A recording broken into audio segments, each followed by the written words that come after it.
Praise lord. ఈరోజు మనం సిలువ వేయబడిన క్రీస్తును మేము ప్రకటించున్నాము అనే దానిలో భాగంగా మొదటి భాగంగా ఈరోజు చూద్దాం. అందులో ఫస్ట్గా తండ్రి ప్రణాళికలు సిలువ వేయబడాలని తండ్రి ఎప్పుడో నిర్ణయించాడు. అది జగత్ పునాది వేయబడక ముందే నిర్ణయించిన తన ప్రణాళికలను మనం చూద్దాం. మన పట్ల తండ్రికి ఉన్న ప్రేమను చూద్దాం. రోమా 3:11-12 వచనాలు 23 వచనం చూస్తే, నీతిమంతుడు లేడు, ఒక్కడు లేడంట. అందరు పాపం చేసి దేవుడు అనుగ్రహించే మహిమను పొందలేకపోతున్నారంట.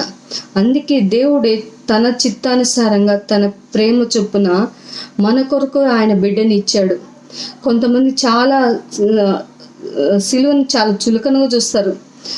మీ దేవుడే సిలువలో చచ్చిపోయాడు, ఆయన రక్షించుకోలేని వాడు, మమ్మల్ని రక్షిస్తాడని. కానీ నిజంగా అది దేవుని వాక్యం సెలవిస్తుంది కదా, సిలువ నశిస్తున్న వారికి దేవుని వెరితనంగా ఉంది, కానీ రక్షింపబడే మనకి అది దేవుని శక్తిగా ఉంది. నశించే వారికి అది వెరితనంగా అనిపిస్తుంది సిలువ. కానీ సిలువ మరణంలో ఉన్న చాలా గొప్ప రహస్యం చాలా మంది గ్రహించలేకపోతున్నారు. తండ్రి ప్రేమను తెలుసుకోలేకపోతున్నారు.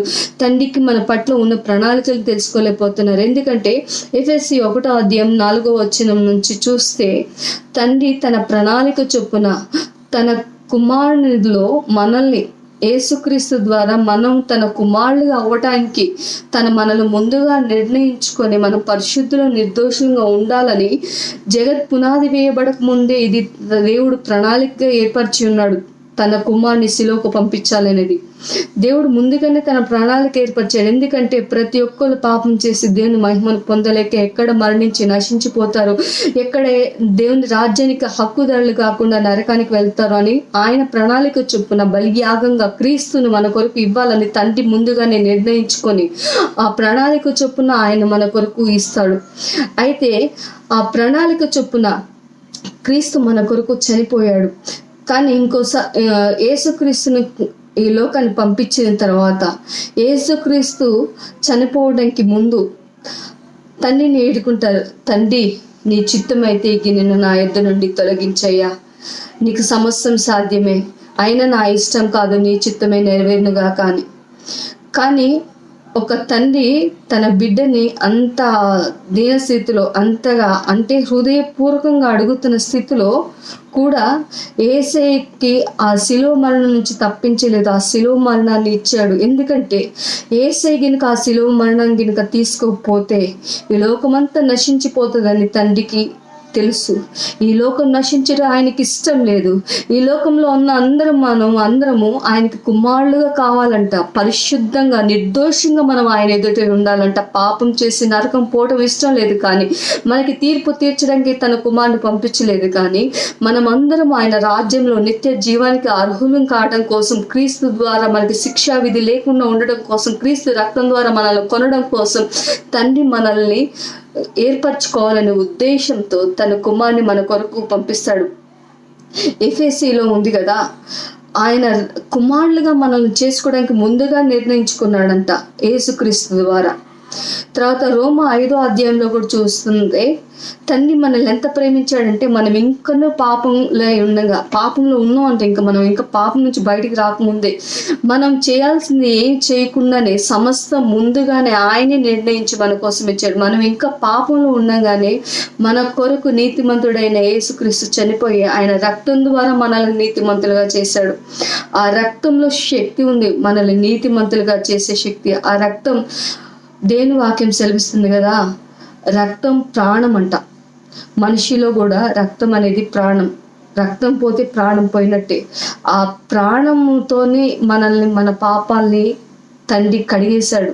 ఎందుకంటే మనల్ని పాపంలో ఉన్న ప్రేమించి ఆయన హత్తుకోలేడు, కానీ దాని నుంచి శుద్ధి చేసి క్లీన్ చేసి మనల్ని ఆయన హత్తుకోవాలని, ఆయన కుమారులుగా స్వీకరించాలని, ఆయనతో ఉండాలని, ఆయన రాజ్యంలో మనం ఉండాలని ఆయన ప్రణాళిక. అందుకే ఆయన ఒకే ఒక కుమారుడైన యేసుక్రీస్తుని మన కొరకు అనుగ్రహించాడు. ఇంకో చోట చూస్తే, నా దేవా నా దేవా నన్నెందుకు చేయి విడిచితే అంటాడు యేసయ్య శిలువ మీద.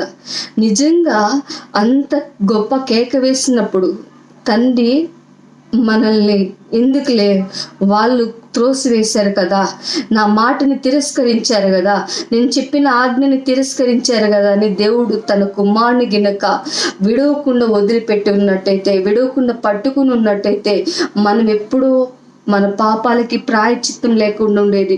మన పాపాలకి ప్రాయశ్చిత్తం లేకుండా మనం నశించాల్సి వచ్చేది. కానీ అలా కూడా తండ్రి కుమారుని కూడా విడిచిపెట్టడానికి తండ్రి సిద్ధపడ్డాడు, ఒప్పుకున్నాడు. అది ఎలా చేశాడు మన కోసం. ఎందుకంటే అది ఎలా చేయకపోతే, ఆ తండ్రి తన బిడ్డని క్రయధనంగా ఇవ్వకపోతే మనకి తండ్రితో ఉండే స్థితి రాదు. కాబట్టి తన కుమారుని ఇచ్చేశాడు. ఇంకో చోట రోమా 8వ అధ్యాయంలో ఉంటుంది కదా, 31వ వచనం, తన బిడ్డని మన కొరకు అనుగ్రహించినాడు సమస్త నిందికుడు. అంటే తండ్రి నిన్ను నన్ను ఎంత ప్రేమిస్తున్నాడో ఆయన కుమారుని నీ కొరకు బలిగా ఇచ్చినప్పుడు మనకు అర్థమవుతుంది. ఆ బిడ్డని మన కొరకు ఇచ్చినవాడు సమస్త నిందికుడు అంటే ప్రపంచంలో ఏదైనా, ఈ లోకంలో ఉన్నది ఏదైనా నీకు ఇచ్చే అంత ప్రేమ ఆయన నీ పట్ల కనపరుస్తున్నాడు. అందుకే ఆయన నిన్ను ప్రేమించి ఇంత గొప్ప రక్షణ ఇచ్చినప్పుడు ఆయన తెలిసి కూడా, ఆయన ఎరిగి కూడా నువ్వు నిర్లక్ష్యం చేస్తే, ఇంత గొప్ప రక్షణని నువ్వు నిర్లక్ష్యం చేస్తే తప్పించుకుంటావా? ఆయన రాకడ త్వరలో ఉంది. ఏ క్షణం ఉందో తెలియదు. ఎన్నో కరువులు వస్తున్నాయి, ఎన్నో భూకంపాలు వస్తున్నాయి, ఎన్నో యుద్ధాలు వస్తున్నాయి. ఎన్నో 3-4 years ముందు చూస్తే కరోనా లాంటి ఎన్నో వచ్చిన ఎంతో మంది పిట్టలకి రాలిపోయారు. కానీ ఆ స్థితి నుంచి కూడా నువ్వు బ్రతికి ఇంకా సజీవంగా ఉన్నంటే, ఇంకా దేవుడు నిన్ను ప్రేమిస్తూ ఇంకా నీకు ఛాన్స్ ఇస్తున్నాడు. నీ ప్రాణం నీలో ఉండగానే, నీ ఆయుష్ నీలో ఉండగానే, నీ నిర్ణయం నువ్వు తీసుకోగలిగే స్థితిలో ఉన్నప్పుడే నువ్వు తండ్రిని వేడుకో, యేసయ్యను కోరుకో, యేసయ్యని నమ్ము, నువ్వు రక్షింపబడతావు. ఈ సిలువని గినుక నువ్వు నిర్లక్ష్యం చేస్తే ఆయనే తీసుకోలేడు, ఆయనే రక్షించుకోలేడు. నన్ను రక్షిస్తాడని నువ్వు వెటకారం చేస్తే ఇప్పుడు 100 సంవత్సరాల భావోత్సవము, 100 సంవత్సరాల తర్వాత తీర్పు ఉంటుంది. యేసయ్యని నమ్ముకున్న వారికి ఏ శిక్షా విధి లేదని దేవుని వాక్యం సెలవిస్తుంది.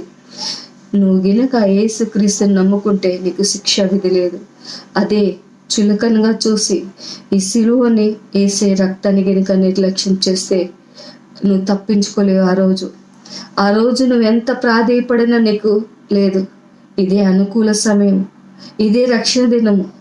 నిజంగా ఆయన ప్రేమ నీకు అర్థమైతే, ఆయన ప్రాణాన్ని, ఆయన రక్తాన్ని, ఆయన శరీరాన్ని నీ కొరకు సమస్తం ఇచ్చిన దేవుణ్ణి జ్ఞాపకం చేసుకో.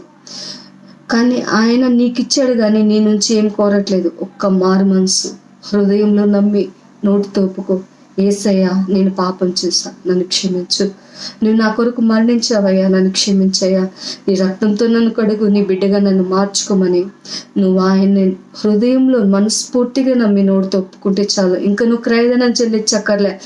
ఆయన నీ కొరకు తన ప్రాణాన్ని క్రయధనంగా ఇచ్చే ఉండగా నువ్వు ఆయన నమ్ము. దేవుడు నిన్ను రక్షించును గాక. దేవుడు నిన్ను రక్షిస్తాడు, రక్షించుటకు ఆయన సమర్థుడు. God bless you.